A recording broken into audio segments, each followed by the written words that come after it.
అక్కడ ప్రత్యక్షంగా లైవ్ లో ఉన్న హరీష్ రావు గారే ఆయన ఆరోగ్యం బాగలేదు, నిమ్మరసం ఇప్పుడే దీక్ష విరమించి ప్రకటించింది ఆయన.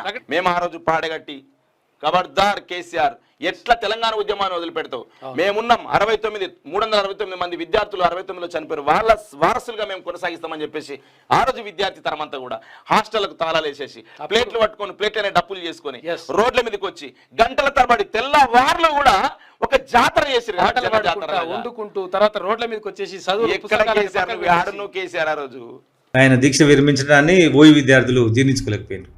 సో కౌంటర్ గా ఆర్ట్స్ కాలేజ్ కూడా దీక్ష పెట్టినాం అందరం. పెద్ద గొడవ పెద్ద ఎత్తున మూవ్మెంట్ నడుస్తుంది. ఈ మొత్తం తెలంగాణ అంతా అంటుకుంది. అది గద్దర్ ఒకవైపు, కృష్ణమాది ఒకవైపు, విద్యార్థులు మొత్తం అందుకునేసరికి మళ్ళీ ఆయన దీక్ష పట్టిండు. దీక్ష పట్టినాక మళ్ళీ అక్కడ తీసుకొచ్చారు, నిమ్స్ తీసుకొచ్చారు. ఆయన పోయి జ్యూస్ తాగినాక కదా మేము క్యాంపస్ లా తిరగబడ్డది. మీరు కూడా ఉన్నారు ఆ రోజు? అరే మేమే కదా, అరే చేసిందే మేము.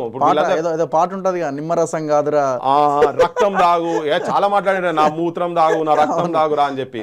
నీ అరదినం దీక్షతో విద్యార్థి లోకము మద్దతుగా రాలేదురా, నీ నిమ్మరసము నీళ్ళ కక్కుర్తి తరువాతే లొల్లిసురువయ్యిందిరా, తెలంగాణది ఇవ్వడము నీ వల్ల కాదని యువతరము కదిలిందిరా, మేము ఎత్తి పట్టలేదు ఏ రంగు జెండా, చేశాము మా వంతు పోరు న్యాయంగా, మార్చుకున్నా ఊర రాజకీయంగా.